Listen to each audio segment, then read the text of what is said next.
high school, we have Dr. Suresh Chiraguru. His son will come up. Yeah. We get another picture. I'm going to assume that Dr. Chiraguru is out of town with your sister, yes. Because if you don't know him, let me tell you a little bit about Dr. Chiraguru. He is currently working as a peer coach at LaGrange High School. He has been a global educator, instructional coach, mentor, ed tech presenter, lead professor of education, and a leader in educator advocacy. Dr. Chiraguru has been a lifelong learner and earned multiple advanced degrees in various disciplines, including a Doctor of Philosophy and Master of Divinity in Christian Education. Additionally, he earned a Master of Science in Environmental Science from Singana University and a Master of Business Administration in Energy Management from Jabor National University. Furthermore, he holds a Diploma in Electronics and Communications Engineering and a Bachelor of Science and Bachelor of Education degrees from Achara Nagara. I'm awful, y'all. My apologies. So, majoring in biology, chemistry, and 6 through 12 education. Throughout his career, Dr. Chiraguru has been recognized for his contributions and was honored twice as a high school teacher of the year, and also received the prestigious title of the Louisiana High School Teacher of the Year by the Louisiana Association of Computer Using Educators, that's LACU, and that was in 2022. He served as a lead presenter for educational technology and actively engaged in Louisiana educator advocacy and development.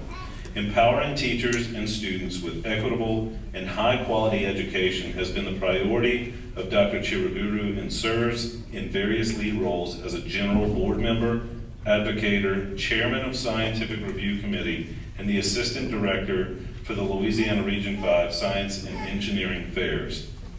And he proudly represents Calcasieu Parish across the globe.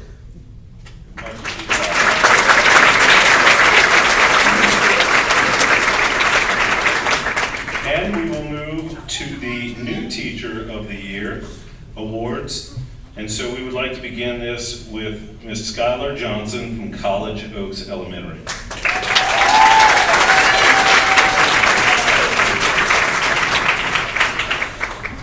If you have the opportunity to visit her classroom, you would be astonished by her ability to instruct at such a high level, and it's only her first year. Ms. Johnson is in a class of her own, and we are so blessed to have her at College Oaks. Ms. Johnson has compassion and love for each of her students and works hard to help them achieve their best. We know great things will continue to transpire in her classroom as she molds the minds of students each year. Congratulations.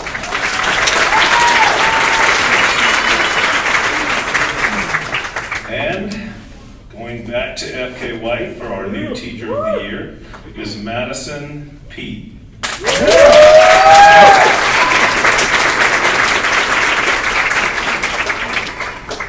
Ms. Pete is everything you would want in a new teacher and a veteran teacher.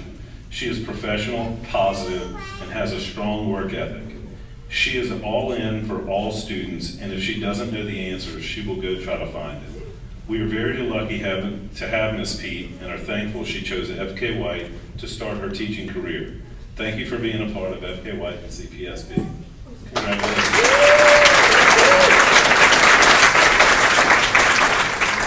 And our high school New Teacher of the Year is Ms. Tiffany Pfeiffer from Washington Marion High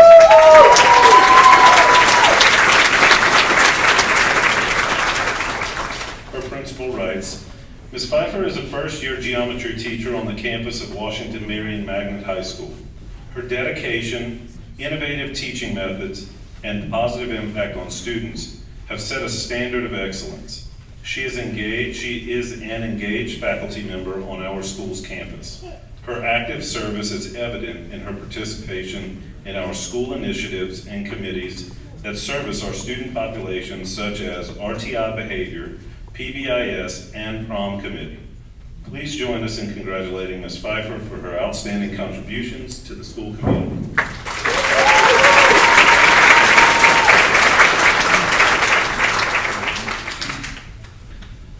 All right, recognition of Principals of the Year, Robert Reed.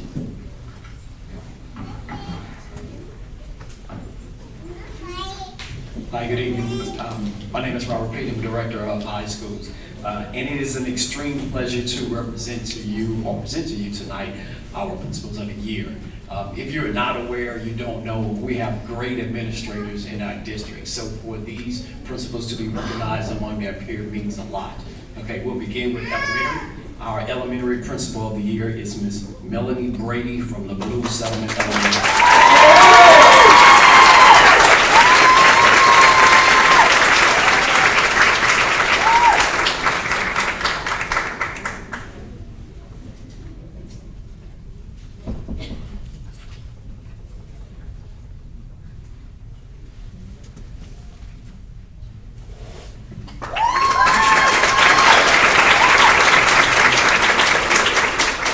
Next administrator represents middle school, and this person not only represents her peers, but is also a finalist in the state and is waiting to see what's going to happen next. And this is Dr. Shauna Anderson from Brady.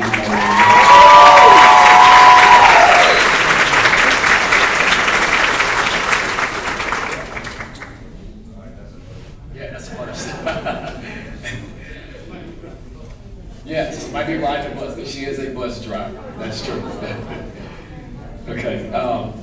Our last but not least, it represents high school, and this principal here represents a department that has received accolades in the state as far as career and tech, and this is Mr. Justin Mahoney.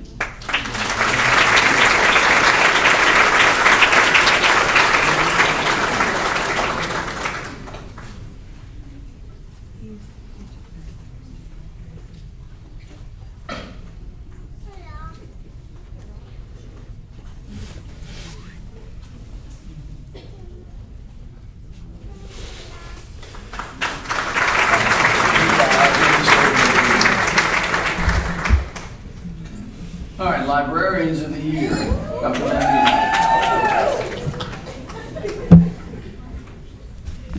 All right, I'll be doing the Librarians of the Year. And first is our Elementary Librarian of the Year, Miss Keandria Scott.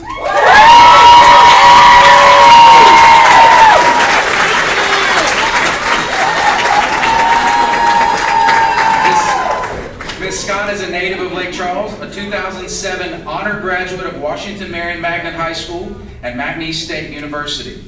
She has taught in Calcasieu Parish School Board for 12 years, 2 of those being the librarian at T.H. Watkins Elementary. She's a member of numerous professional, educational, and librarian organizations, including Calcasieu Parish Reading Council, American Library Association, Louisiana Association of Computer Using Educators, and the International Literacy Association. Ms. Scott is active in the community, and she's currently the Woman of the Year for the National Association of University Women Lake Charles Branch and president of the McNeese State University Black Alumni Chapter. She often has community leaders visit her library to share the importance of literacy, and she said that she feels that every student should feel empowered to explore literature and build a strong foundation to foster a love of reading, which can set a stage for lifelong academic success. Ms. Keandria Scott.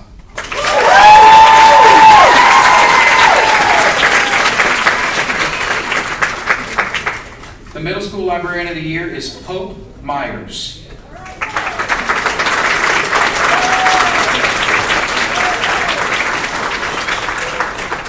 Hope has been a librarian for 28 years, all of those working for Calcasieu Parish School Board, 19 of those at Maplewood Middle School. She serves on the school leadership team and culture teams, as well as the school's tech contact. She's responsible for all of the school's fixed assets, and Ms. Myers has devoted herself to cultivating a community of lifelong learners while instilling the love of reading in her students. She says, "I have dedicated my career to creating a library environment that inspires curiosity. My passion extends to fostering a culture where every reader discovers the joy and enrichment that comes from the world of books." Ms. Hope Myers.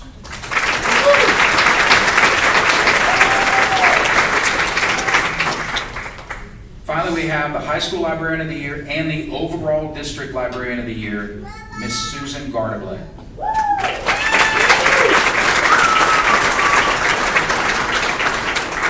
This is Susan's 30th year as an educator, working as the librarian at Sulphur High for 23 of those years.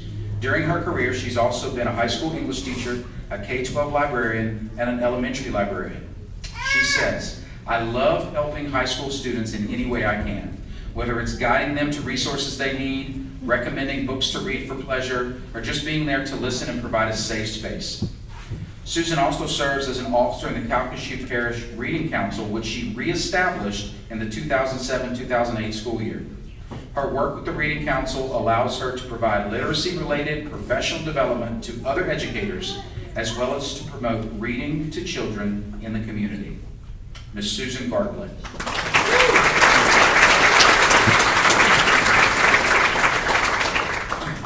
All right, recognition of Counselors of the Year. Mr. McCardle. Thank you, Mr. Tarver and the board. First of all, we're going to start with our high school counselor of the year. Also coming from College Street Vocational Center is Ms. Terry Shaw. Please come forward. Ms. Shaw has been a professional school counselor for 16 years. In her time at College Street Vocational Center, she has worked to improve the communication process between all high school counselors and the trade and industry teachers. This has proven to be a huge benefit for all, especially of our students. And again, she's a big part of that success that we're state and regional recognized for. Ms. Terry Shaw, congratulations.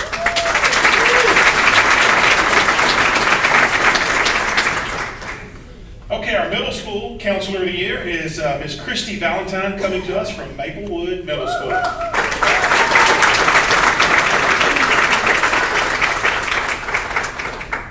Ms. Valentine has been a professional school counselor for 5 years. And in that short time, she has done great things at Maplewood Middle School for the students and the faculty and the staff, serving in many various leadership roles in the school. She also enjoys her favorite part, meeting with students, and also has a great impact on the school culture. Ms. Christy Valentine.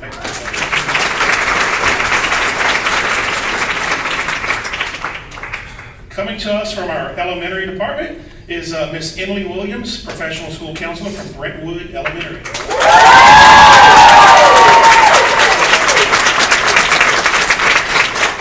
Ms. Williams has been a professional school counselor for 13 years. She started a book club as a way to be proactive against the mean girls behaviors and has developed a nationally recognized Girl Scout troop on her campus at Brentwood. She plays a leading role in the Calcasieu Parish School Board Crisis Intervention Response Team. Not only is Ms. Williams the elementary counselor of the year, she's also the Calcasieu Parish School Board overall counselor of the year. Congratulations.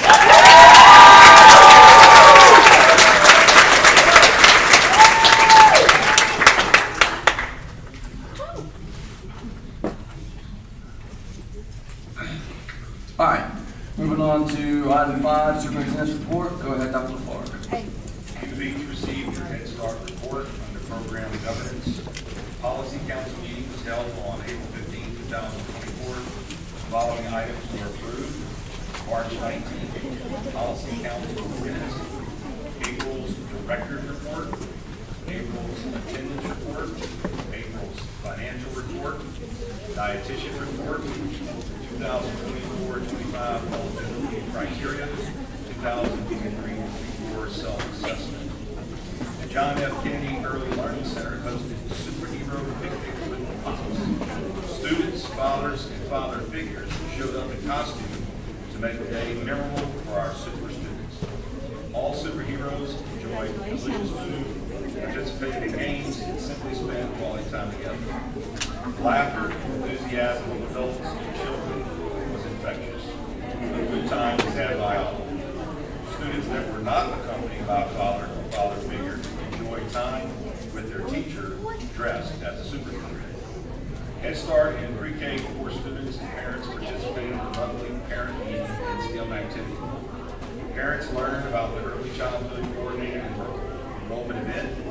We had multiple special guests provide information to parents about next year, including registration, curriculum, and what to expect.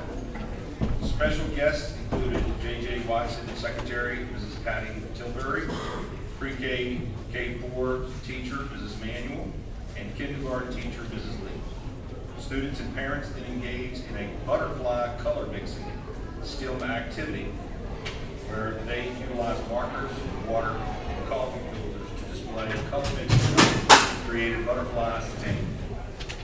After learning about farm animals, the students of Brenner Hunter Head Start visited Amosto Ranch in Sulphur, Louisiana. The students interacted with live farm animals in their natural habitat while teachers engaged them with higher order thinking questions such as, why do you think the goat is eating that carrot? The students were also able to take a hayride to the ranch to enjoy a zip lining adventure. Calcasieu Parish Early Childhood Department hosted their annual coordinated enrollment event on Saturday, April 27th. Over 700 families were served during this event. You have each received your school population report reflecting the numbers from the end of March to the end of April 2024. I would like to report our April 2024 sales tax numbers for our general fund, which show collections at $415,114, or 2.5% below budget for the 10th month of the 23-24 fiscal year. Collections are $4,891,832, or 22.9% below collections for the same month last year. After 10 months, collections are $9,406,986, or 6.3% above budget, and $102,267, or 0.1% above the same period last year. Hurricane information, the summary was included in your packet. Please remember that your annual personal financial report is due tomorrow, May 15th, to Louisiana Board of Ethics. If you would like for us to upload that for you, keep the transmission report in your file, please let Ms. Peggy know. The board asked that we contact Bessie about a possible waiver of Bessie's minimum instructional minute requirements.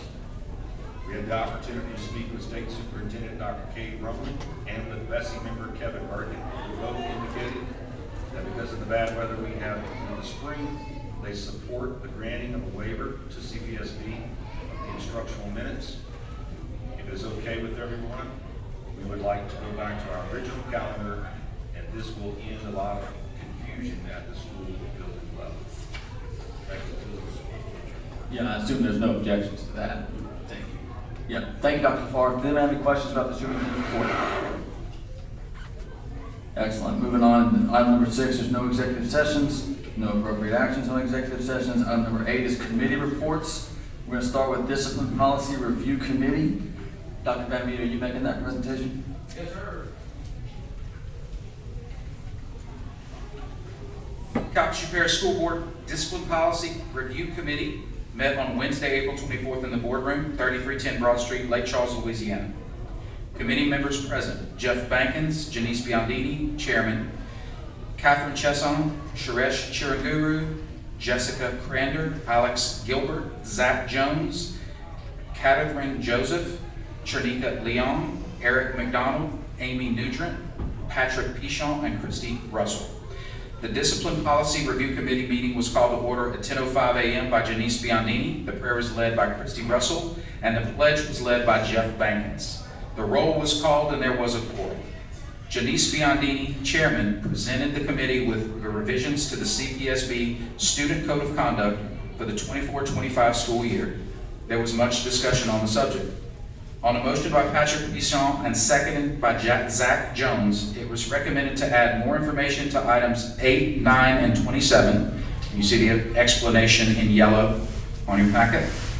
Committee also omitted item 28. On a motion from Patrick Pichon, seconded by Zach Jones, it was recommended to accept the revised revisions as presented. The motion was carried on a unanimous vote. There's no further business to discuss. Janice Biondini requested a motion to adjourn at 10:43 a.m., which was made by Patrick Pichon, seconded by Zach Jones, and a motion was carried on a unanimous vote. Okay, so can we just have one motion to accept the committee's report, or is there multiple motions needed? I think one motion. Okay. So it doesn't need a second. I mean, we don't need a Coming out of motion, we need a committee. second, right? So let me get a second on the committee's recommendation. Somebody, second, Mr. Bro. So now we're voting to accept the committee's recommendation. I know we have some comments. Go ahead, Mr. O'Bannon. Yes, I would like to Number 8, the clear and mesh backpack, I'd like to make a motion to amend that to do away with that, not have the clear mesh backpacks. Okay, so we have a second on that? Second. We have a second down here, Mr. Peachon. So the motion was to remove the requirement for mesh backpacks, right? I do have one blue card on that item, Melissa Chavez.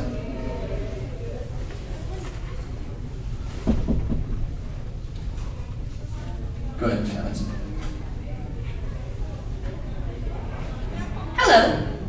I emailed all the board members this weekend, and I just wanted to say thank you to Ms. Ayo, Mr. Pichon, and Mr. O'Banian for taking the time to read my email and acknowledge it.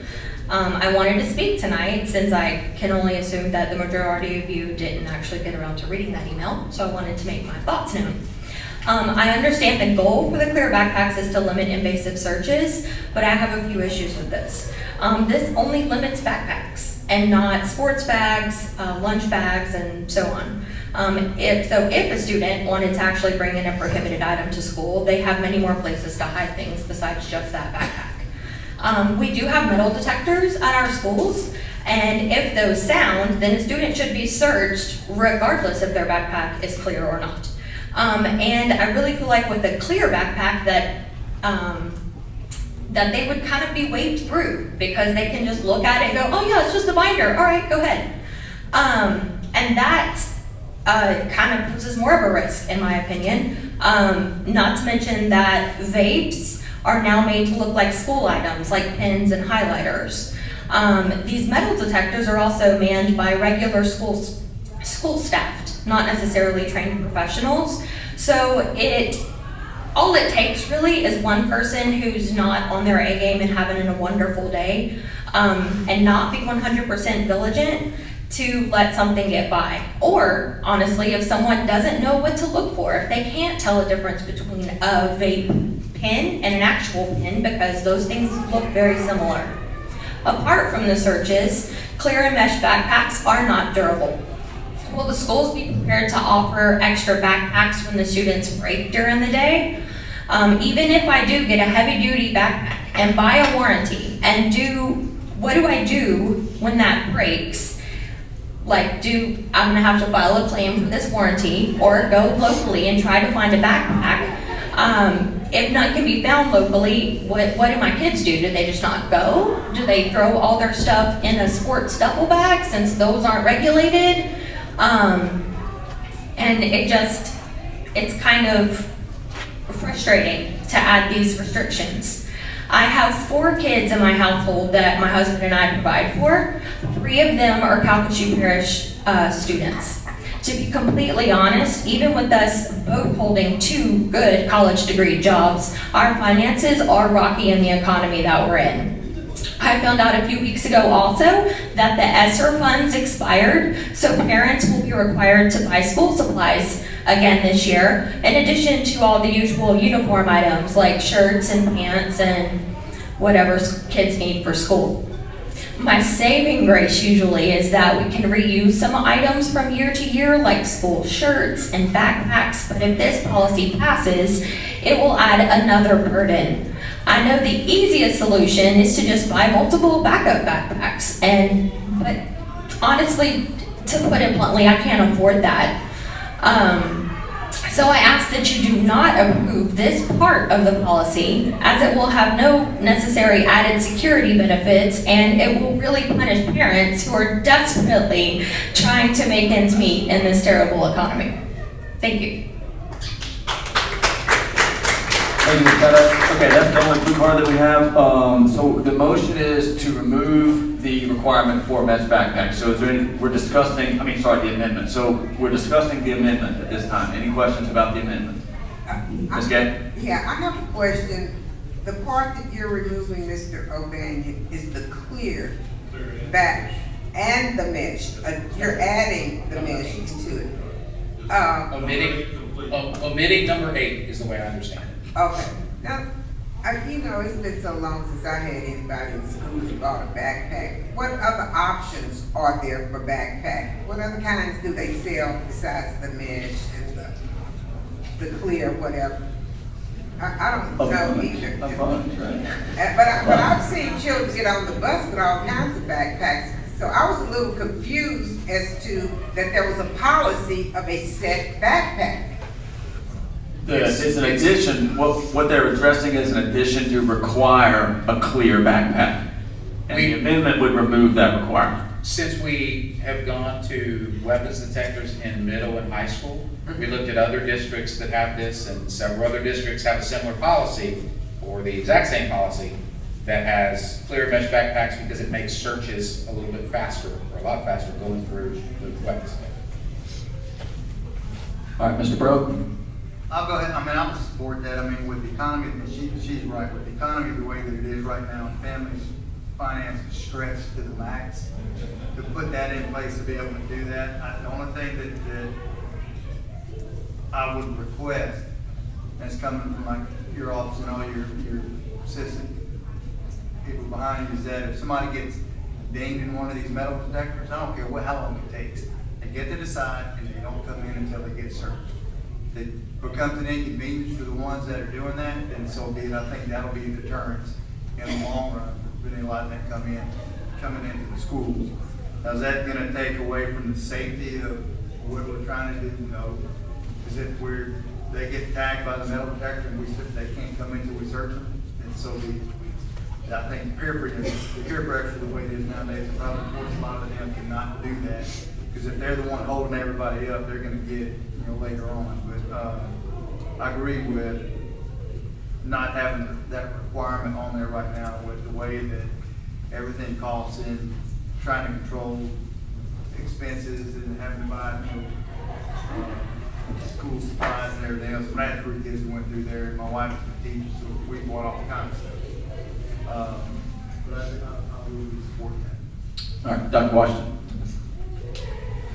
I want to say that I do support the removal of this item, but I also have to say that it is a safety measure. It's not just to ensure that the clear backpacks, it's not just to ensure that we search quickly, but it's also a safety measure that should be considered at some point.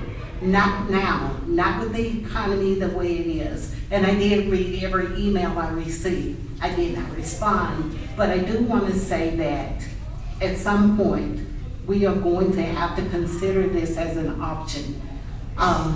As a former person over alternative programs, I saw the horror of students bringing weapons and other items to school that they should not have been bringing. And I know for a fact that some of the backpacks are not checked before the students arrive to school. Whereas I don't support this now, I do think that we should consider it in the future. Mr. Roberts. Real brief, I'm indifferent on it. One thing I do want to mention, it does put another burden on our staff to go through this security checks every day, and I could see where the clear backpacks would help.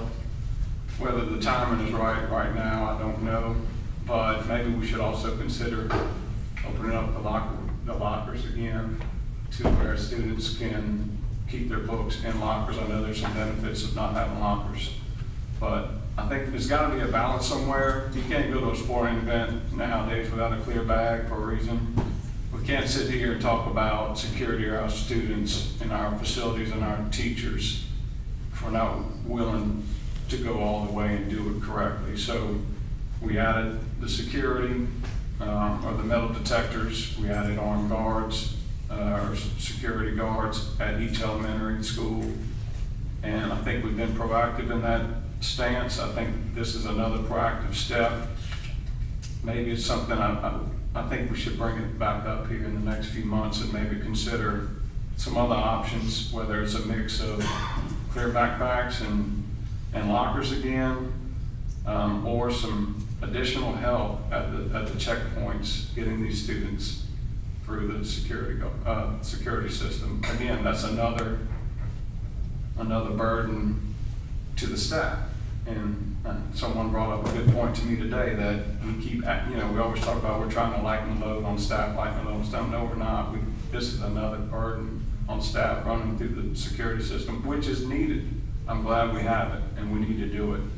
And if it takes all day, like Mr. Rose says, then so be it. But I could see this helping. Maybe we just need to find a little bit better balance and reconsider it in the near future. So, thank you. All right, anybody else?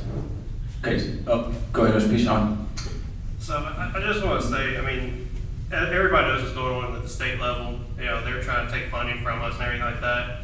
We're going to get to the point where we're having to track students. And I don't know how this will ever appeal to a parent that's trying to decide where they want to send their kids, saying, look at our metal detectors, look at our clear backpacks. At some point, we have to trust in the system. We have the metal detectors in place. We have all these systems in place. We gotta give it time to see how it works. Yes, it may take a while. I feel like putting those clear backpacks is gonna encourage people to find new ways to work the system, to find new ways to sneak things in. Prisons have all this stuff. They still get stuff in. If somebody's gonna want to get stuff in, they're gonna get it. So we need to make sure that we're trying to make these schools not just look like a prison to these parents. And I feel like we're going closer and closer and closer to that point. And we gotta say, look, we gotta worry about the kids and what they're doing and their experience in these schools. If we're just taking that completely away from them, it's just sending us in a bad direction, I feel like. All right, thank you. Okay, any other questions? Okay, so the amendment by Mr. Banyan, just a reminder, a yes is to remove the requirement for backpacks. All in favor say aye. Aye. All opposed say nay. Passes unanimously. Okay, so now we're back to the committee's recommendation was to accept all the changes to the discipline policy. Any questions about the discipline policy in general? Go ahead, Ms. Ayo. I have a couple questions. Sure. Number 6, the bullying for, revised bullying for clarification. Is that automatically go into a violation of cease and stay away? No, ma'am. What it's doing is, you're talking about the schedule, it's giving an additional option there for a schedule change if we need So instead on of bullying automatic- clarifications. Yes, ma'am.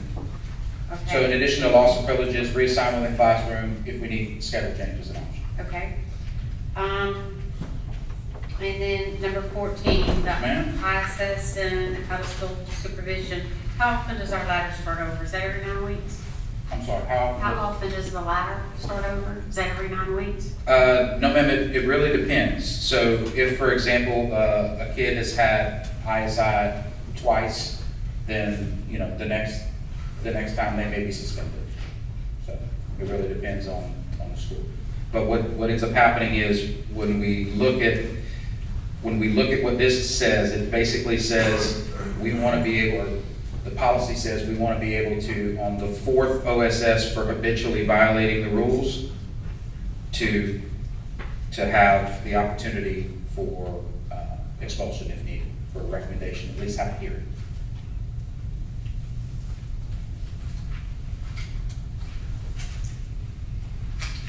Okay, number 19, zero tolerance.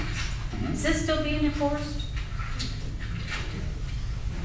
Yes, ma'am. So we still have zero tolerance. The difference is, when we've got zero tolerance, what we also have is the ability to send students to the MARC Center now, right? So one of the things that we're going to do, we have it in here as well, is utilize the MARC Center a lot more, right? So basically where for things like ZTs, also for things like vapes, also for just things like OSS, right? So when you've been suspended 3 times, to have a referral to the MARC Center, where the MARC Center is an absolutely fantastic resource that we have in our parish that can not only have the kids go there and get additional help for whatever problem they're having there. Maybe it's with ZTs, maybe it's things like conflict resolution, and they run the classes through there. But also, they can do things like counseling and get any resource that they have at that center. We've utilized the MARC Center more over the past few years, and this discipline change several times in this policy actually gears more towards the use of the MARC Center as well. When we look at other districts and we talk about with them the resources that we have with the MARC Center, they're amazed. and we are too. So if a fight breaks out, like a legit fight, Yep. they can bypass CPAS and go to. No. So ZT doesn't necessarily mean CPAS, right? So zero tolerance is gonna mean back, just even a couple of years ago, a ZT meant you were picked up by the police, right? So instead, what's happening is, instead of being picked up by the police, we're finding when those students go to the MARC Center, we're getting a much better result. And it's a resource that we were underutilizing, and now we're taking, we believe, greater advantage of it. So ZT doesn't necessarily mean you're going to, a hearing. A ZT means now you're going to the MARC Center. Okay, is that acronym for something? Multi-Agency Resource Center. Is that the Couch Bears? It is, yes ma'am. CPPJ.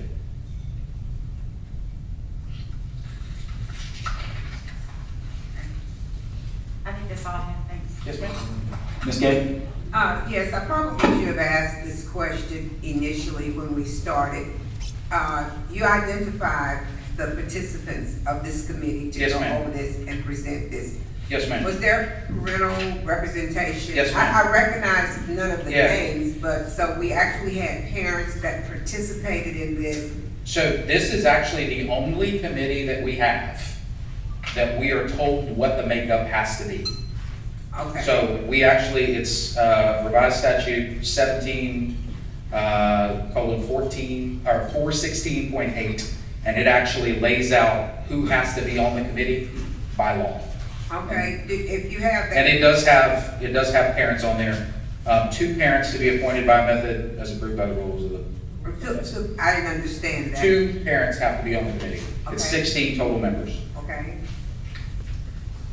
2 parents and everybody else can be, is there a counselor on this committee? Yes, ma'am. Is there- So it is 5 classroom teachers, it is 1 special ed teacher, it is 2 school counselors, 2 principals, 1 being elementary and 1 high, 1 school bus operator, 1 CWA supervisor, 1 school board member, and that was Mr. Pichon. And then the superintendent or his designee, and his designee was Ms. Biondi. But I was not even on the committee. No, that's not why I'm asking. Yes, ma'am. I'm asking in reference to complete transparency. Just like I didn't know that there was a mandate of who had to be on the committee. Our communities and my constituents don't have that, if I don't have the information, some of them might have it, but I don't think most of them have it. So we just need to know that this committee is very inclusive. Yes, ma'am. Okay, thank you. All right, any more questions? Okay, so the motion is to accept the committee's recommendations as amended by Mr. Mannion. All in favor, say aye. Aye. All opposed, say nay. Passes unanimously. That was the end of that committee report, right? Okay, AMP committee, go ahead, Mr. Roberts. Thank you. On April 30th, 2024, the AMP committee met in the boardroom. The only item on the agenda was a transportation request requesting that students from Moss Bluff area who are assigned to an alternative school placement be bused to CPAS East beginning with the 2024-2025 school year. A motion was made and seconded to approve the request and was approved unanimously, and I so move on behalf of the committee. All right, that does not require a second. Does anybody have any questions about that committee recommendation? All right, seeing none, all in favor say aye. Aye. All opposed, nay. Passes unanimously. That's the end of your report? Yes, sir. Excellent. All right, now we're on to take appropriate action. Item A, consideration of approval of grant for Head Start program, $109,000. Any questions about this one? Got a motion here. Mr. Wallace, second. Mr. Hardesty, no questions. All in favor say aye. Aye. All opposed, nay. Excellent. Passes unanimously. Item B, consideration of approval of Entergy right-of-way, Merganser Road. Do I have a motion on that? Mr. O'Banion, motion. Ms. Spotno, second. Any discussion on that one? Seeing none, all in favor say aye. Aye. All opposed say nay. Excellent. Item C, passed unanimously, sorry. Item C, consideration of approval of cooperative endeavor agreement with CPPJ summer feeding program. Got a motion on that one? Everybody? Mr. Baumgart, got a second? Mr. Wallace, any discussion about that? All right, seeing none, all in favor say aye. Aye. All opposed, nay. Excellent, passed unanimously. All right, item D. Probably gonna slow down a little bit here. Let me get out my papers. So discuss and take appropriate action to establish deadlines, selection procedures, advertising, superintendent's qualifications, salary range, and related items regarding to the selection of a new CPSB superintendent. If everybody will just look with me real quick, you guys have this page. It starts recommended timeline. That's page 1 is the recommended timeline. Page 2 is the superintendent selection details. After that, you have this one that's in color, that advertisement. And then after that, it's just some details from Mr. Balfour. So myself and Mr. Balfour spent a lot of time putting together a proposed plan. There's a lot of timelines that have to be met. There's a lot of legalities that have to be met. It's not sort of just an open, wild, wild west. You have to follow a whole lot of rules and laws. So we put together this proposed plan, and this is it. So I'm going to make a motion that we accept and proceed according to this plan. If I can get a second on that. Second, Mr. Roberts. And what I'd like to do now, I know a few people have some changes they'd like to make. So what I'd like to do now is, before we discuss whether or not to vote on the entire plan, I'd like to start with people who have changes they want to make. And so we'll go through all the changes that people want to make, and then we'll look at the whole thing as amended, and we'll vote up or down on the whole thing. Go ahead, Dr. Washington. Yeah. I'd like to make a motion to use Bulletin 746 and or Bulletin 741 with Educational Leader 3 or 10 years of administrative qualifications. Okay, and I have a second down there, Mr. O'Banion. The only thing I would comment on that is Mr. Bell. So they want to change the 746 requirement to be 746 or 741. Don't we also have to suspend? Isn't there some more wording we need to get in there to suspend some rule? To suspend Plan A, policies CEA and CEC regarding qualifications. There you go. So that's correct. That's the full motion. We have a motion, Dr. Washington, second, Mr. O'Banion. So now, go ahead. You good? Okay. So what we're going to do now, I want to discuss only the changes one at a time. So let's talk specifically about the changes. So anybody on the change? Well, I Go ahead, Ms. Gay. The reasoning behind the recommendation to make the change. Okay, I think I may be the only certified person with the superintendent endorsement on the board. And I can agree with that. Okay. I would like to say that most of the time, people struggle with the assessment part of the qualifications. Sometimes they struggle with gaining the appropriate number of years eligible to receive that credential. But I think a test just doesn't always determine whether or not you're qualified to operate a school system. So I'd like to open it up to those people without the endorsement so that we can find the best superintendent possible. Okay, thank you. Ms. Gay still has the floor. Okay. I can understand that, but so the criteria that you're suggesting is experience over credentials. Okay. Now, I personally have a problem with that because I think that anyone that meets the recommendation that you shared, and it makes a lot of sense. I don't even think they do student teaching anymore, and that was an amazing tool to prepare new teachers to the professions. It's just that I would have a problem personally, not collectively, personally, with having not worked with anyone, the out of state, out of town, whatever, to know what to base my opinion or my vote on someone, even you, Betty, and I respect you tremendously, say is an awesome person, they've done this, but if they've done all of this and they're not up to, it should be simple to go on and get the credentials that the state says. this is personal with me. It's very difficult for me to choose uncredentialed over credentialed because I'm not vetting these people. I'm getting the recommendation of the vetting committee. But I don't know if I can support that personally, but you know, it sounds plausible to me. All right, what's your name? Mr. Roberts. Thank you. This is hard, guys. Sometimes it's hard. Go ahead, Mr. Roberts, sorry. You remind me of my grandmother has to go through all the grandchildren. Get the name out right. Look, I know this is a sensitive subject. I know this was started back in probably 10 years ago, 2014, I think was the first time that we did this.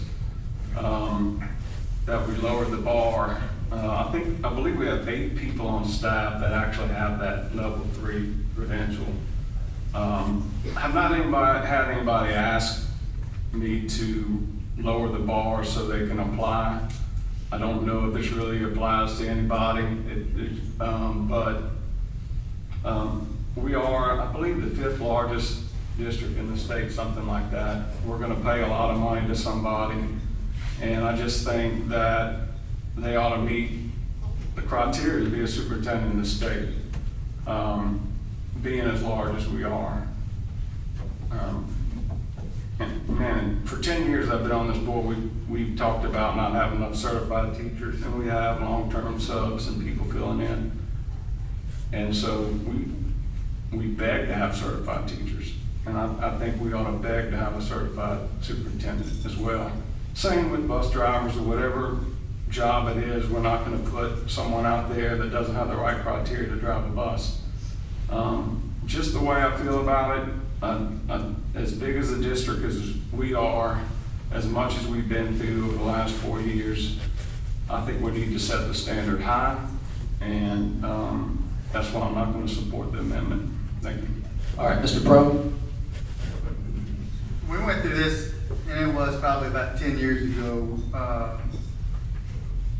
when Mr. Brookhouse came in, and we caught all kinds of hell about putting an accountant in a superintendent's role. And like I had said back then, there hadn't been a decision in his parish that had been made 20 years before that hadn't crossed his desk.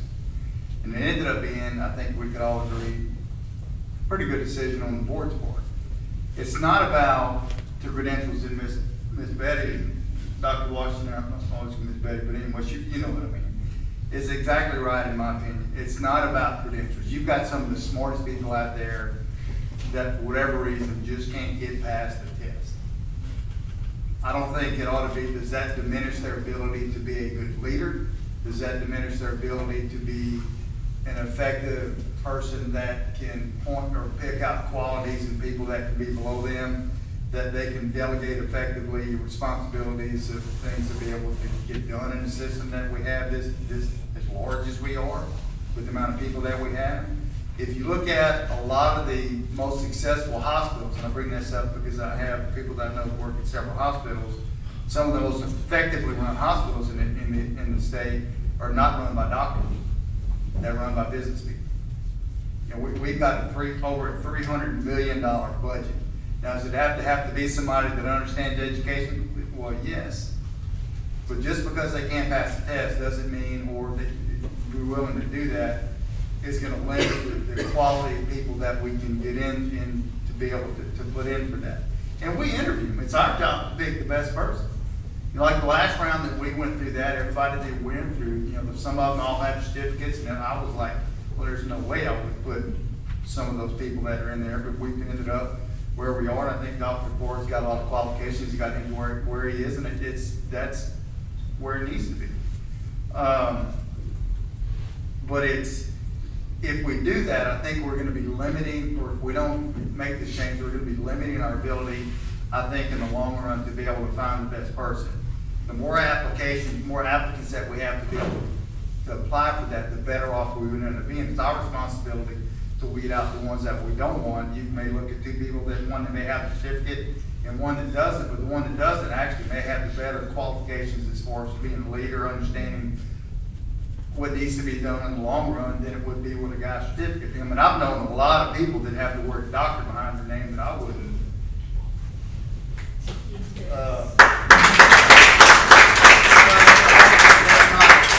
That's not a disparaging thing. It's just that there's some people, just because they're good at taking tests doesn't mean they have the abilities to be able to do a lot of different things.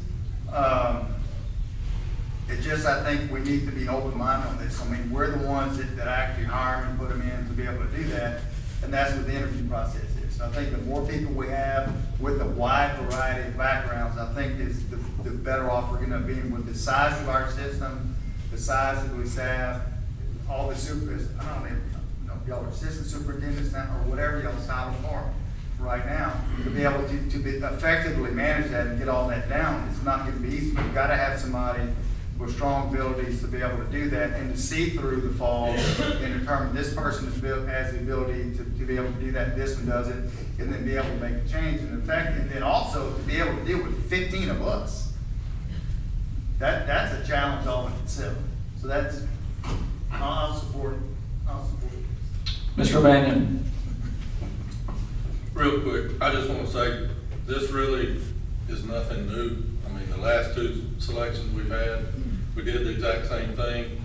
We are following Betsy by doing this because of 741 and what's in there. We have a chief academic officer.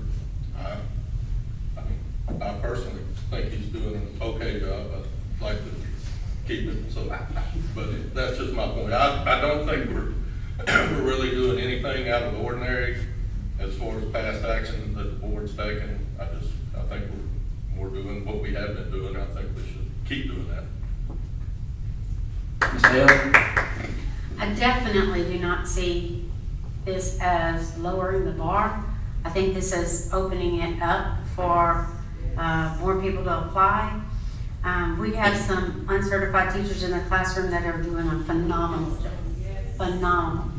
And you know, they're coming in off the streets with a degree, and you know, if they have passion and you know the skills to work with our students, and that's what we need. So we're not lowering the bar by any means. We're opening it up.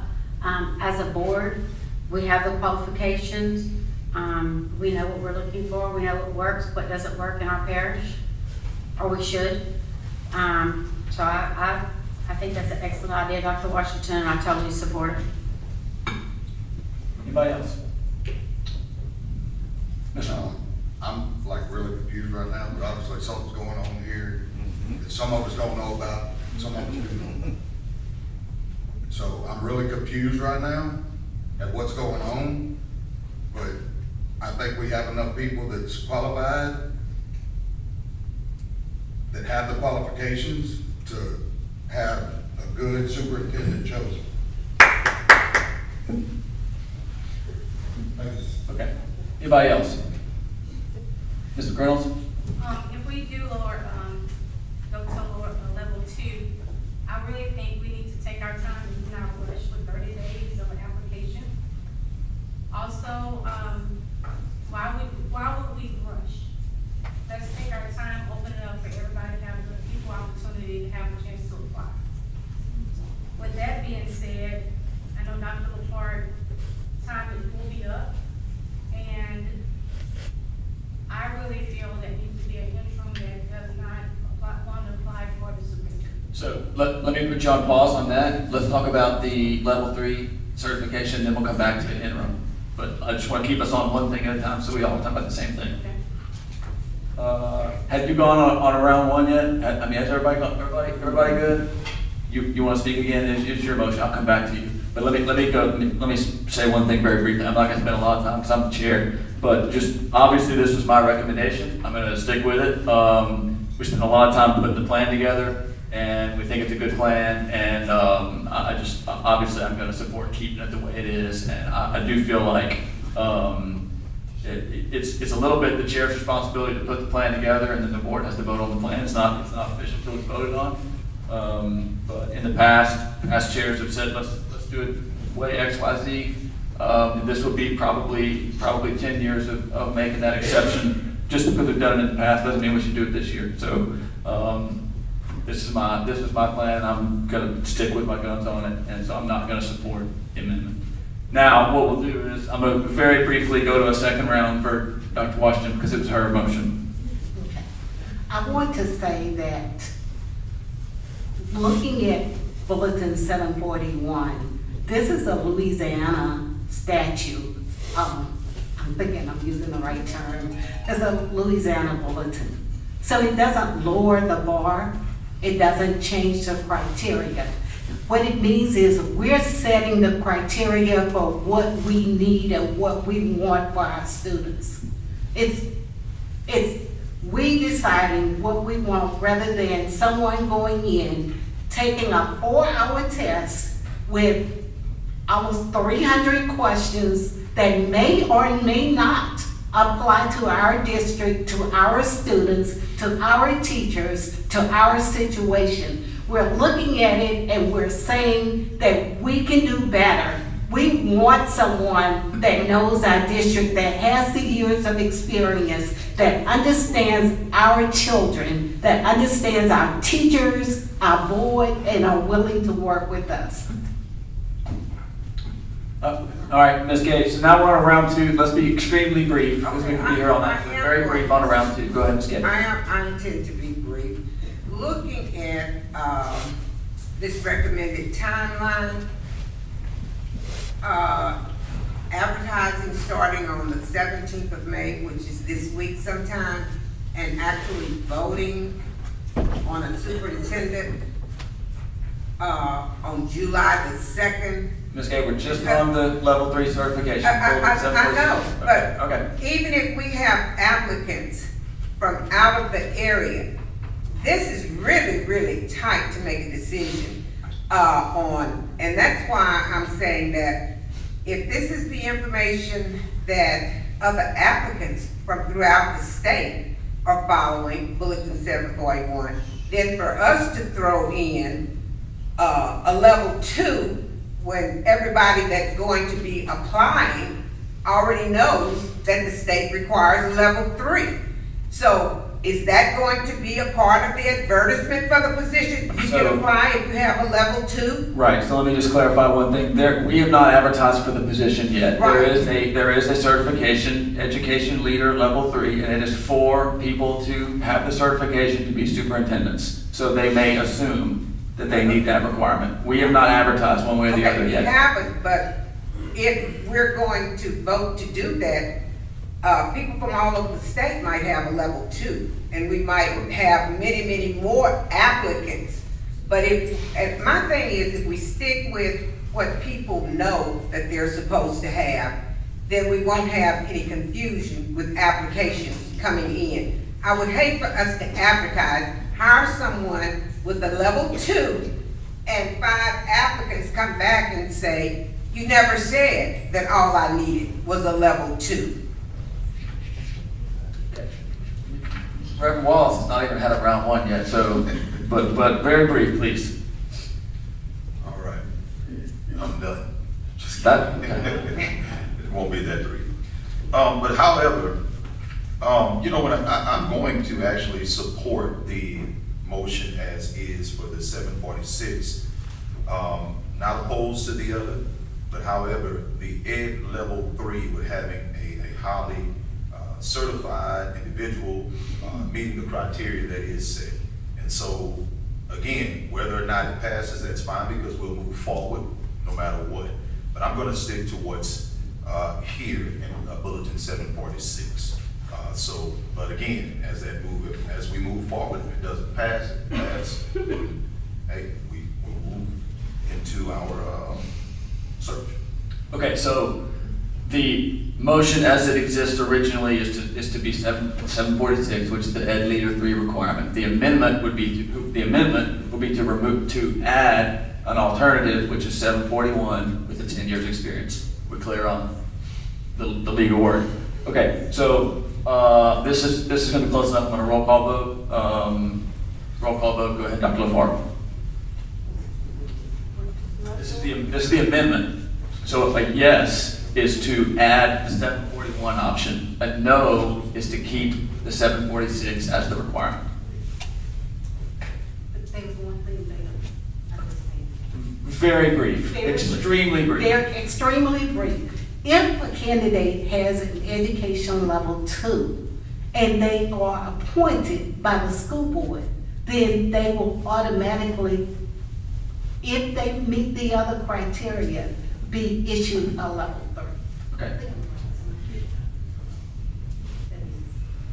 I want to make sure I understand, because level 2's been mentioned 3 times now. Is that part of the amendment? So 741 says you establish what the criteria are. And the criteria is level 2 certification and 10 years of experience? Okay, so yes, it is. Level 2 and 10 years? Yeah. Okay, so roll call vote, just remember a yes is to change it to add the 741, a no is to keep it 746 only. Go ahead, Dr. LaFar.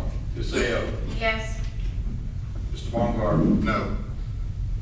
Mr. Bro. Yes. Mr. Castillo. Yes. Ms. Fondo. No. Ms. Gay. No. Mr. Hardesty. No. Ms. McReynolds. No. Mr. O'Banion. Yes. Mr. Pichon. Yes. Mr. Roberts. No. Mr. Tarver. No. Reverend Wallace. No. Dr. Washington. Yes.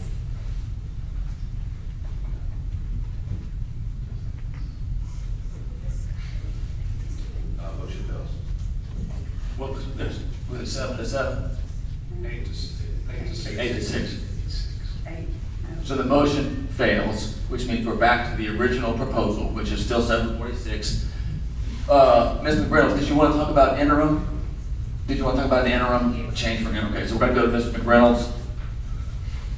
I was looking at the timeline, and this is very, very short, and I feel like we're being rushed for applicants to turn in all their information with the background check, et cetera.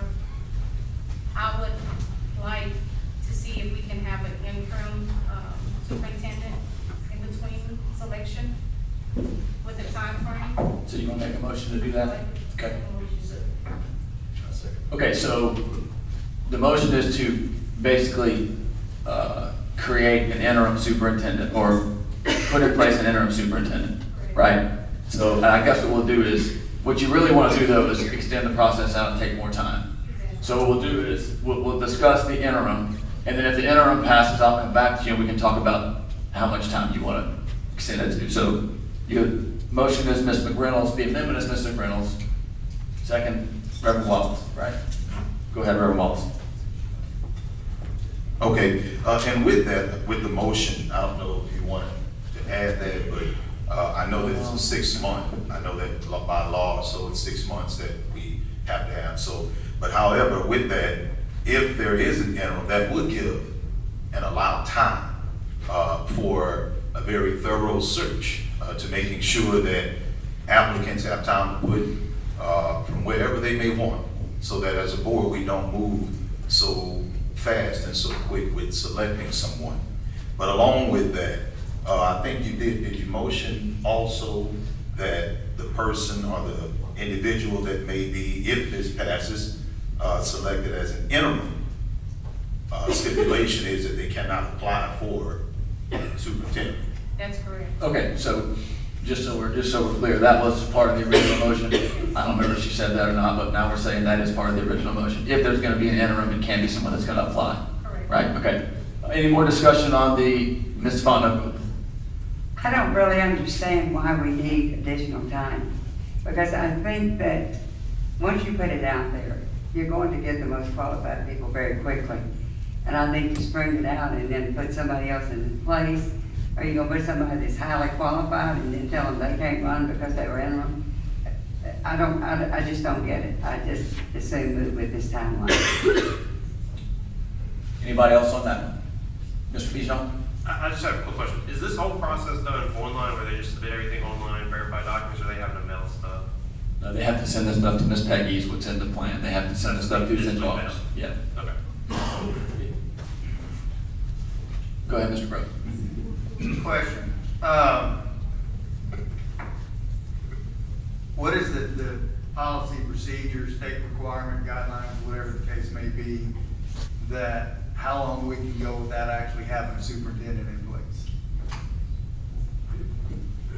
There is none that I know of, but it would behoove the board to act reasonably. Certain amount of time. Sorry, not to wait too long, but there is no particular law that I know of. It's simply that the board is charged with naming a superintendent. I mean, I like the idea of having an assistant superintendent for, yeah, Eric, thank you, interim superintendent, but the timeline, for me, I do agree, it's kind of tight. I think if we extended it out maybe by 45 days, that would give us enough time, or whoever was out there, to be able to get their stuff in, send it in, get all their paperwork and all in without us having to go through and having somebody in place. And I do know there's a lot of decisions that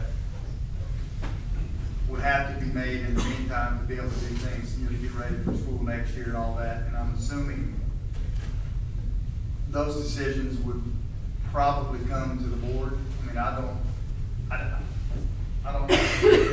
want to put us in a position where we're actually running all that. But I think if we have, I think that the people that we have behind Dr. Farr are sufficient enough to be able to make those decisions, come to the board and say, look, we've got this coming up. We agreed that this is what's going to be, we could operate like that. I think putting somebody in place for 6 months, first, I don't think we would need somebody for 6 months. I think if we were to go out 45 days, or just move these deadlines out 45 days, I think is where we need to be, and allow us enough time for the information to kind of filter through all the different areas out there to get us the people that we would want to be able to apply. I know there's a lot of effort and thought and process and everything went into place to get to this, and I don't have an issue with any of that. I just think that the timeline is kind of condensed, and it's like we're trying to rush when we actually have the brain power behind Dr. Farr to be able to make those decisions at the next school year and until we can get somebody in place. Like I said, I'm kind of indifferent either way we go, but I just think if we extended the timeline out 45 days, it would reduce the requirement for doing that. If the board decides to go with an interim in the meantime, I'm fine with that also. Okay, I'm going to make one comment very briefly, just to have a little more information. So it is a pretty tight timeline, and just for reference, everybody, you mentioned this too. Look, I did a lot of this, and it is no hard feelings changing stuff. I'm not going to sit up here and get my feelings hurt about changing stuff. I'm fine with changing whatever we decide to change. The timeline was backed into because Dr. LaFarge agreed to work through July the 15th, which gave us just enough time to get all the pieces in place. I don't think he would probably want to work 45 more days, and I'm gonna say something that so I'm gonna say, Mr. Balfour, I'm gonna say something that I think is legally correct, and you correct me if you know it's not legally correct. So the state says the board has to appoint a superintendent. It doesn't say you can have no superintendent, so we have to have a superintendent. I think we have to have a superintendent at all times. So we can't let it lapse and have no superintendent. So one thing I'm going to make sure everybody knows is we either need to appoint an interim or be done by July the 15th. Like if you want to add 45 days, that's totally fine. We just can't do that without an interim superintendent. That's why I said let's start with Ms. McReynolds' motion about the interim. So if you want to extend the timeline out longer, we're going to have to appoint an interim. So the plan that we put together was designed to get us all the pieces in place before July the 15th. So any more discussions about interim superintendent? Mr. Roberts. I think, I understand both points of view. I understand that it is condensed. I think we do need stability, and we do need to be prepared for when school starts. So I would love to extend it a little bit, 45 days or whatever, but we can't hire an interim for less than 6 months. Is that what I heard? No, you can't hire an interim for more than 6 months. You can do it for 2 months, or that's a maximum term. So maybe there's a balance somewhere, but I would like to have someone in place before school starts. That's my only comment, and maybe we can figure that out. Anybody else? Okay, so the only other thing I would say is one more time, this is my plan. We put a lot into it. I think we can get it done in the amount of time that we have allotted, and I think it's a good plan. So I'm going to stick to my guns on the plan at a time, but no hard feelings if we go forward. I want to roll call this one as well. So a yes. So there's an amendment to create an interim superintendent position. We're not saying who that is, but the amendment is to establish an interim superintendent, and that person cannot be going to apply for the superintendent job. Correct? That's the amendment. So. So I do have a question. Okay, all right, go ahead. So if this votes yes, how do we choose an interim superintendent? So I'm going to tell you guys basically just as the sort of my prerogative as the chair, I'm going to tell you what I would do. The next time we meet, we would have an interim superintendent selected. So that would be we're not going to have there's not going to be a meeting until June when's the June meeting?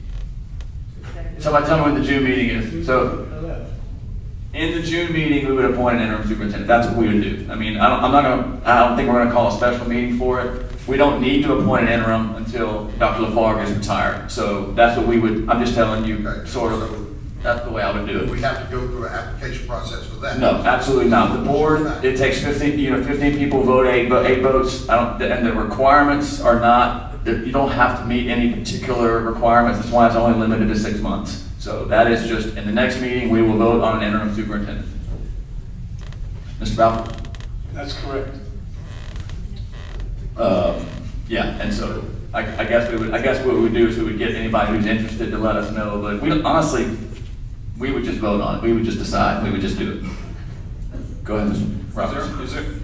Is there any timeline that's in the motion that we're extending this with that? So let me clarify what I told Mr. Reynolds is first, let's see if we can get an interim superintendent. And if we all agree we want to hire an interim superintendent, then I'm going to come back and we're going to say how long we want to extend this out. So I'm just trying to focus on one change at a time. Interim or no? But nobody's going to want to do 6 months, I'll tell you that. Go ahead, Ms. Gaten. My only question is, does it have to be someone that's currently employed? What if there was a retired superintendent for this district?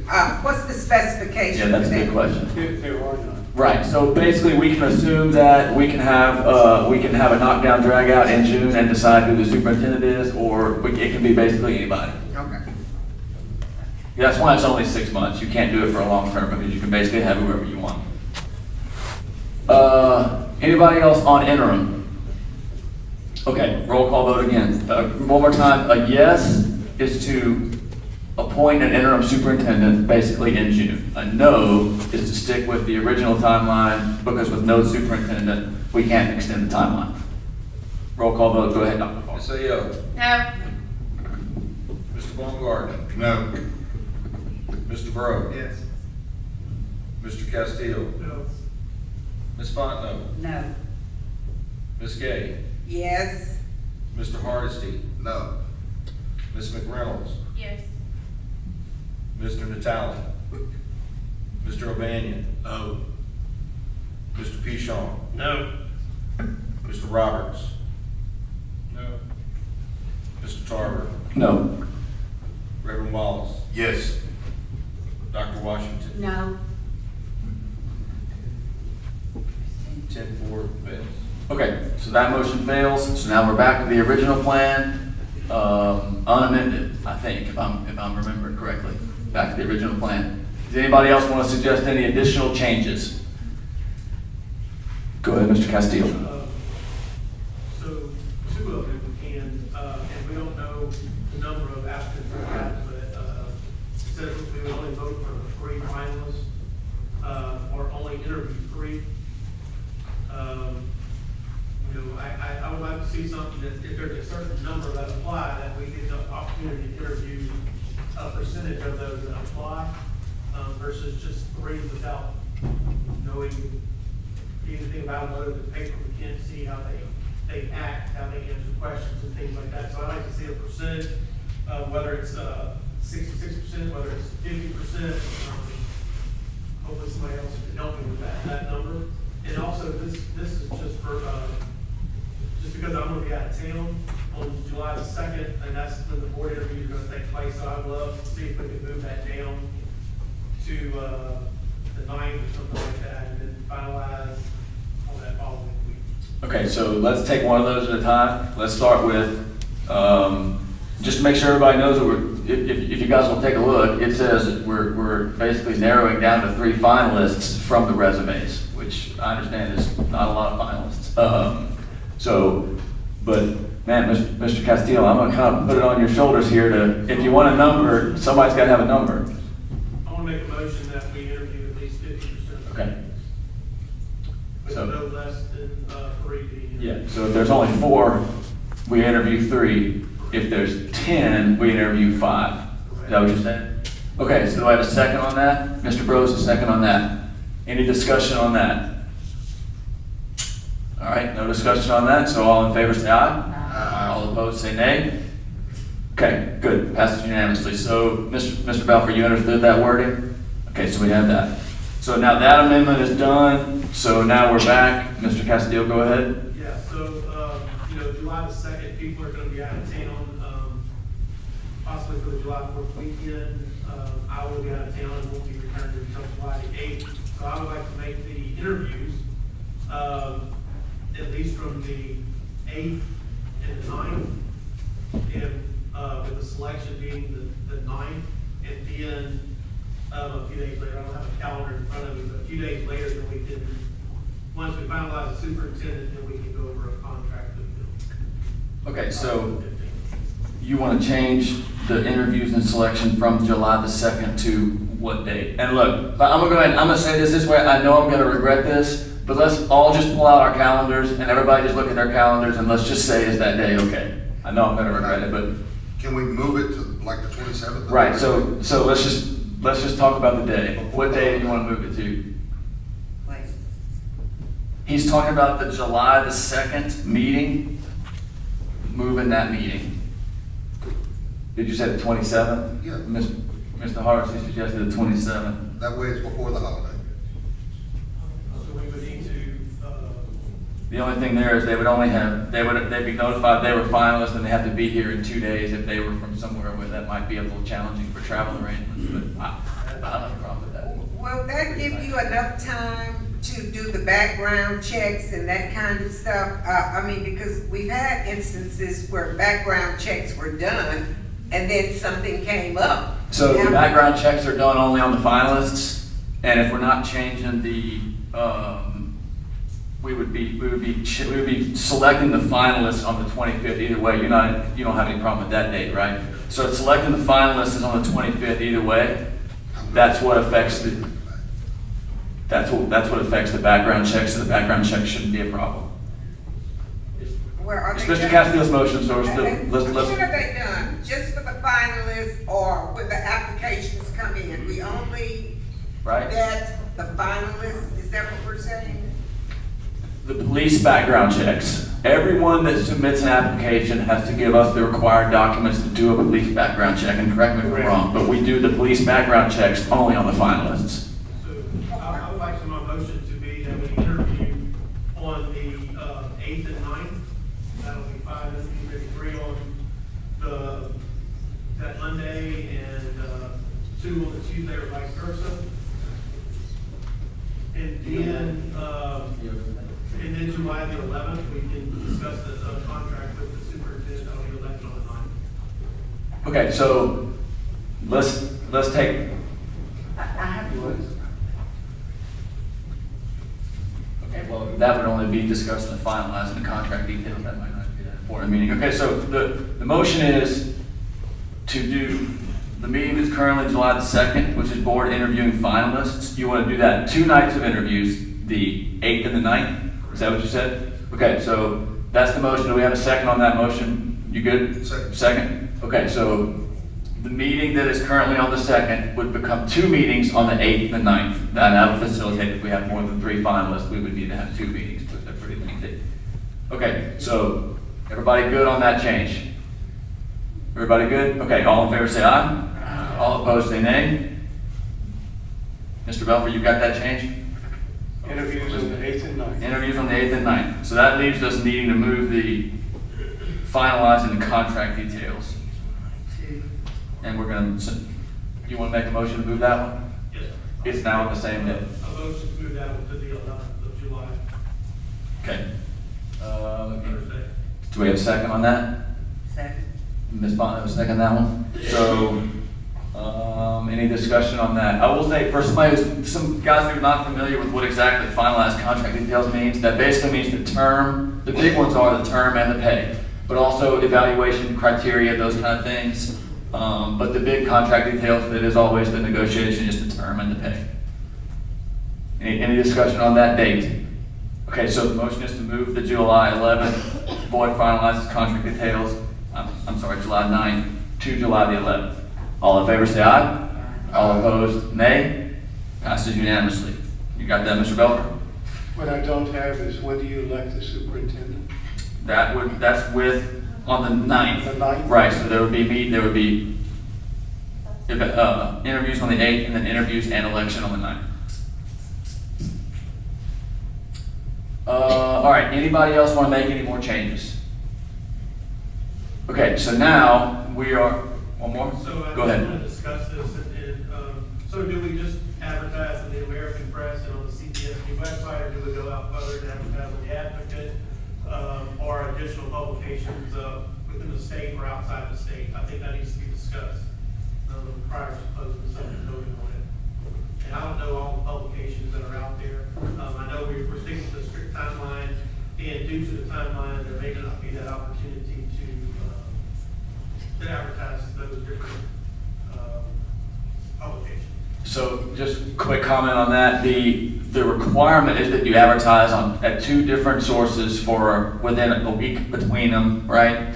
But once we've met that requirement, we can also advertise anywhere else. And you would be free to do whatever timelines you want on the, so additional advertisements are probably not even subject to any of those requirements, right? Correct. The 30 days is from the date of the last advertisement. You can't take action in the last ad that's required. Right. So, I guess if you want to add some publications, just I don't know any publications. I don't know who we advertised in the last time. Mr. Tarver, Ms. Holland, I believe, has some ideas about what's done in the past and can give you options. So with the last superintendent advertisement, we basically hit the news publications in the tri-state area. We did Texas, Arkansas, Louisiana, and did our big newspapers. And then in addition, we did website and social media, LinkedIn, Indeed, and then regular social media. We can follow that plan, we can deviate from it. Just tell me what to do and we can make that happen. right. Why don't So you give the board an idea of the cost of some of the advertisements? Yeah, so it just depends. Print ads are more expensive, but we're gonna reach less people that way. We can get more bang for our buck digitally. It's probably fiscally better to go digitally, which would be a little bit of a shift than what we did last time. We did more focus on print ad last time. So the cost would be different unless you wanted to go that route. And we could get pricing for y'all. Last time, depending on the paper, we were averaging a couple $1,000s per ad, honestly, just depending on how many times we ran it over the course of the advertisement time. I did check with the American Press. Mr. Belfort and I discussed it on timing of getting it in the American Press very quickly to kind of fit the deadline that y'all have been discussing. And they've assured us they can get it in the paper by end of week if that's the route we go.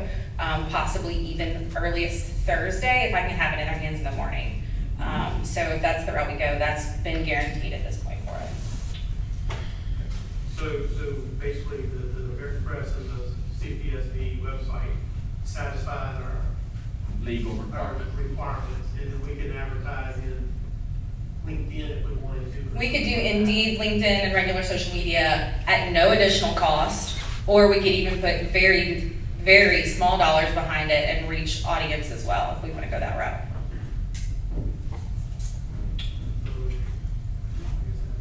Yep, you got the floor.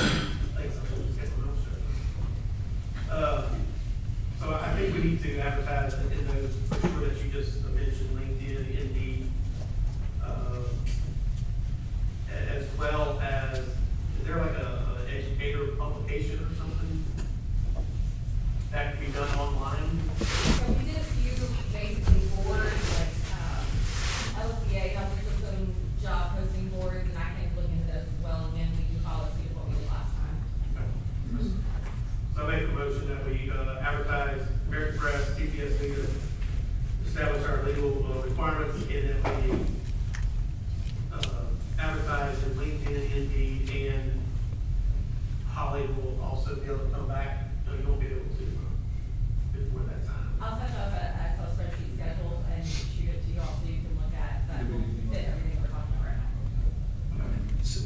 Why don't you, just a suggestion, why don't you just tell Holly, go to social media platforms and at least one educator online platform or something like that. And she can find a bunch of good ones, but at least one. Website, the social platforms we discussed, and one other professional.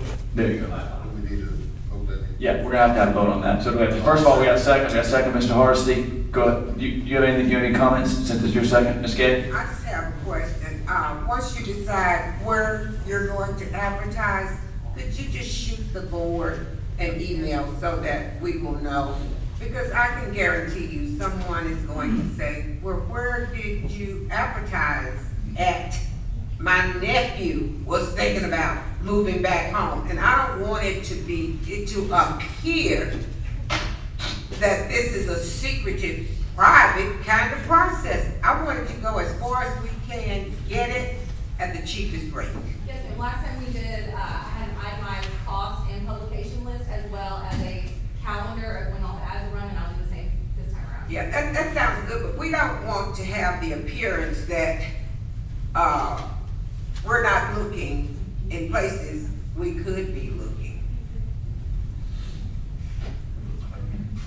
Member Wallace? And just to go along with that, I guess, can we add to that New York Times as well?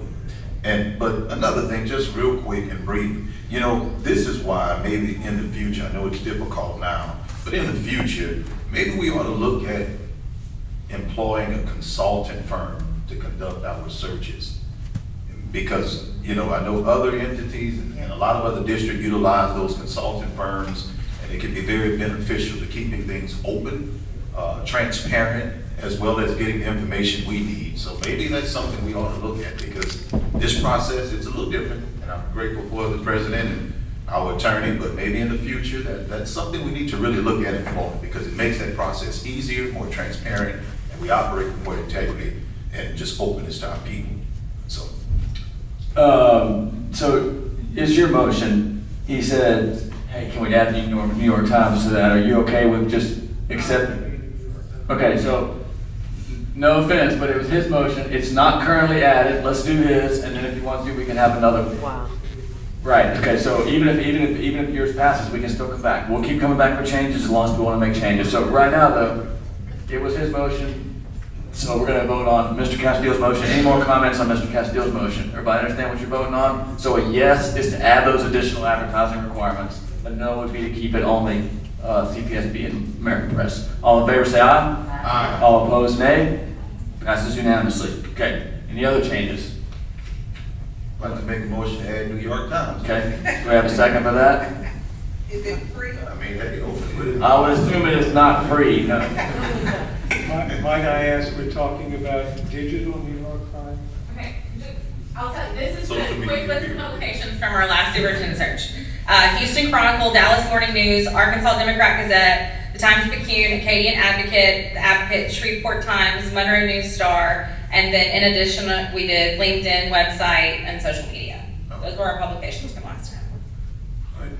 My question, I'm not sure about the New York Times. My recollection, not for this board, but seeing ads in the New York Times paper was rather on the expensive side. But she just named them. The New York Times was on the 2014 superintendent advertisement list, but it was not one y'all included last time. But is there a New York Times electronic Yeah, site? these are all gonna have digital options as well as print options. When it was on the 2014, I know the cost factors are different now, but do you remember? I do not, before my time, I do not know the answer. Yeah, I think Kirby was here, maybe, but She read. I would suggest you allow Ms. Holland to use her discretion about paper and electronic, or only electronic, depending upon the cost. My recollection is that paper ads were rather expensive, but that's from about 5 years ago. And here's my reasoning behind it, just to make sure we reach as far as we can. Because this needs to be open, like I think one of the board members mentioned about us being the 5th largest district. And we need to make sure that people understand that this advertisement is open. And that's why I suggested in the future, hey, we consult a firm, because we need to be as open and as forward thinking as we can possibly be as a district. So, thank you. So we do have a motion. We have a second. I thought we just voted. No, that's not the New York Times. Oh. So No second? Yeah, no. No, New York Times doesn't go anywhere. All right, anybody else? Anybody else on changes?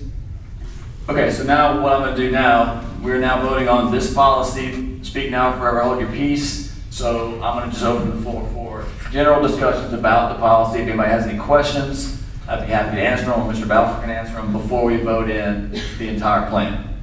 Anybody have questions? Questions about the policy? Okay, so seeing none, all in favor of proceeding according to this packet, say aye.